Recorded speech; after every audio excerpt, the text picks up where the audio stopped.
let's talk about the history of the psychedelic compound known as LSD, also commonly referred to as acid, bro. I was high on acid, bro. That's a nasty term. I like to use that nasty term just to uh, emphasize the profound experience of being on LSD. And let's talk a little bit here. So, the compound was invented by legend Swiss chemist Albert Hofmann, who is, I believe, still alive. No, wait, sorry, he died recently. Yeah, he died recently. Not like this year or last year. I can't remember when, but it wasn't like 20 years ago that he died. No, like it was like somewhere maybe 10 years ago, within the last 10 years. Anyway, Albert Hofmann, the legend, may he rest in peace. Albert Hofmann, Swiss chemist, in November 1938. And you can call it a discovery by accident. And the reason is because Albert Hofmann was looking to synthesize a central nervous system stimulant. You know, he wasn't really looking to develop a psychedelic compound capable of, creating visuals and hallucinations and transcending this plane of reality. Initially, he just wanted to synthesize a nervous system stimulant, right, for your nervous system. When he invented the drug, kind of put it on the shelf, didn't think much of it. Until 1943, April 16th, through his fingers, Albert Hofmann contacted some of the LSD and he started tripping balls. And he described it as, I laid down and it was not an unpleasant feeling. That's what he says. He says it wasn't an unpleasant feeling. I laid down, I saw some visuals, I saw some geometrical shapes, It didn't feel unpleasant, It was nice, it was nice. So, that was like his first unofficial trip. And that was April 16th, 1943. 3 days later, known as Bicycle Day, which is just passed not too long ago, April 19, 1943, Albert Hofmann consciously, deliberately had his first trip and went on a bike ride. You see? So here is the interesting dilemma that Albert Hofmann found himself in. He thought that the threshold amount is 20 micrograms. 250 micrograms. So he took 250 micrograms. That's, in modern day terms, with your average tabs, 2.5 tabs. If, let's say, the average tab is 100 micrograms, that's 2.5 tabs. That's gonna get you fucking loaded, bro. I don't care who you are, where you are, it's gonna get you loaded. And he thought that's just the threshold amount. So if he was to take 250 micrograms, he'd feel kind of the same as he felt 3 days ago when he had a little bit of the compound slip through his fingers. He thought that's what it is. Little did he know what he was in store for. So he couldn't drive. He was supposed to go home and drive home. He actually couldn't drive. That's why he went on a bike ride. And he says he actually was like very fucking scared. He thought he was poisoned by LSD. Like, he thought he was poisoned, So when he got home, he started to feel a little bit calmer. And I think the effects were starting to calm down, right? And then he, described seeing visuals, hallucinations, geometrical shapes, etc. And he describes a feeling of pleasantness, a feeling of awe and euphoria. But that was when he got home. But while he was driving on his bike, he actually thought, I fucked up. I think I poisoned myself here with LSD. I think this is a poisonous drug and I took too much of it. As it turns out later, the threshold amount for LSD is only 20 micrograms. But I can't help but think that it was meant that Albert Hoffman would think the threshold amount is 250 micrograms so he can trip balls and have this legendary day called Bicycle Day on April 19th. So, after that incident, the drug started to be experimented with in late 40s, early 50s, throughout the 50s actually. It started to go into research, scientific research, psychiatrist research. People just were interested, right? Companies and psychologists and psychiatrists and many people were interested. Oh, like, can we use this drug? Maybe we can use it to do something. And some psychiatrists and psychologists started to use it with their patients. They saw some promising results as far as getting people to quit addiction, getting them to quit bad habits, many things, right? And Alcoholics Anonymous actually used LSD for a little bit of time. It was an experiment. They used LSD on people who couldn't quit after being in AA, and 50% of those people who couldn't quit, when they did LSD, they quit altogether. And anyway, the drug was showing promising results in the 40s, in the 50s, and it was legal, right? It was legal. It was not an illegal drug. It was legal. So people were experimenting with it. Scientists were experimenting with it. Promising results, lots of promising results.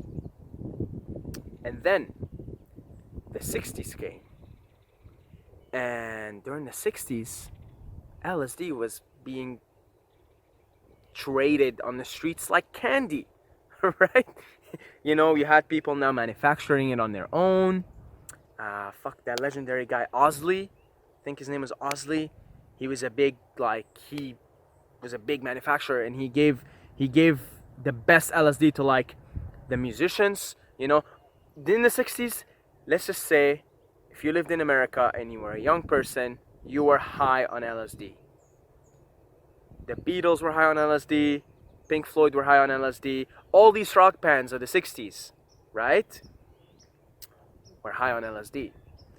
And everybody was high on LSD. So LSD was sort of being given out like candy. Like it was so easy to obtain. Like people had sheets of it. And it's pretty cheap to make. It's not all that difficult. Well, it is difficult to get the chemistry right, but once you do, it's not all that difficult to manufacture it at astronomical amounts. So people had it everywhere, right? Everywhere. And a problem was starting to happen. People were taking this potent psychedelic drug. They were getting in touch with who they really are. They were seeing through the absurdity of society. And so we had the hippie movement, which was, an outgrowth of widespread use of LSD. The hippies wanted to go into nature and just kind of drop out of society, right? And that was sort of the extreme case of it. But many people who didn't drop out of society still were no longer convinced and under the influence of the mass hypnosis of the government. And because there was war in Vietnam at the time, there was a lot of wars going on. We had just finished World War II. So young people no longer saw that it makes sense to be at war, to go to war, to fight. Even people who didn't go to the extreme and drop out of society. It was showing people, hey, like, society is bullshit. We gotta, there needs to be social change. All this racial, because there's a lot of racial segregation, right? Like there's a lot of racial, I don't think I said that word right, and I'm not even gonna attempt to say it. Racial lines, let's say. Okay, there was a lot of lines between races, between blacks, between whites. And young people were taking LSD and they were like, what the fuck? We're the same. You're black, I'm white, who gives a shit? We're the same. And then you'd hear your government in Vietnam and killing. You're like, why the fuck are we killing these people? They're the same as us. And I mean, that's what psychedelics make you see. They make you realize we're all one. They make you realize everything is one. And love is the truth of everything. So, the government was concerned that the values of middle class life were being threatened here, right? You know, proper sexual conduct was threatened. Social stability, that's what they try, and they want a scapegoat, right? So they said, oh, social stability is at risk here. And so they started to make it illegal, because they knew that if people kept taking LSD, society wouldn't last very long. All this bullshit wouldn't last very long. Governments, as they were in the 60s and as they are now, wouldn't last very long, because people would realize there needs to be a lot of social change, and they would act upon it, right? And so it started to become illegal. First state that legalized it was Nevada, and then the rest of it followed. And then sometime in the 70s, you know, it was like banned throughout all the United States and in most of the world. It was labeled as a Schedule 1 drug, right? Which means no medical benefit, potential for high abuse. And by the way, that's all fucking bullshit, because psychedelics have one of the least addictive profiles as far as drugs go. In fact, they were used before it got illegalized, right? Before it became illegal to consume or sell or have anything to do with LSD. In fact, people were using it to cure addiction. And I'll tell you why it cures addiction. Because people take it, they realize, oh, this is what I'm doing wrong in my life. This is how I'm gonna do things from now on. And then the addiction goes away, because any addiction is usually filling some sort of an emotional hole. When people take this stuff, they get in touch with their emotions, they get in touch with what they're supposed to do in life, and then that's it. The addiction just goes away on its own. It's sort of a side effect of the profound spiritual awakening that you can experience by using LSD or any psychedelic drug for that matter. So yeah, it was illegalized, and the problem is people kept doing it after. It's just now we can't do anything with it scientifically. You know, we can't do anything with it. In fact, Albert Hoffman actually says, the inventor of LSD, he says that if psychedelics haven't become illegal, then LSD would have replaced Ritalin as the drug of choice for ADHD, treating ADHD, etc., etc., etc. Increasing focus, increasing awareness. Because if you microdose, you know, you become very focused. And then 70s, 80s, it was illegal. It was given a really bad rep by the government, but people, of course, kept experimenting with it. And I would say around the 90s, we start to see more of a movement again. Now, I think we're going through what we would call the third wave of psychedelic use. First wave was our ancestors, the natives, the tribes, or tribal ancestors who used mushrooms and peyote and all kinds of psychedelics. The second wave was in the 50s and the 60s specifically. And now we're going through the third wave, where LSD is making a reappearance again. But this time, government, all the authorities, you can't fucking do nothing about it because of the internet. And because of people like me who experiment with this stuff, and their life is changed and enhanced in ways that I can't possibly describe, and then they share their experience here, and then other people responsibly experiment with this stuff, and boom, boom, boom, boom. This time you can't suppress it. In the 60s, the government suppressed it. There was no internet. They told everybody, all the older generations, hey, you know, this is bad shit. LSD is terrible. It's making your kids do this and that. So they convinced the general masses at the time, the older generation, they convinced them that, hey, you know, we should make this illegal. But now it's like the cat is out of the bag. You can't do nothing about it, right? And it's a matter of time before psychedelics become legal again. I made a video previously how psilocybin mushrooms is going through a trial to become legalized in California in 2018, in this year. Even if it doesn't happen, you know it's gonna happen a lot sooner than a lot of you guys think. So that's a little history of LSD in a nutshell. And any kind of music you listen to from the 60s, from the 70s, yeah, these guys, most of them, like I'm talking about the really good music, yeah, these guys used extensive, the Grateful Dead, right? These guys used extensive, astronomical amounts of LSD to give us this beautiful art.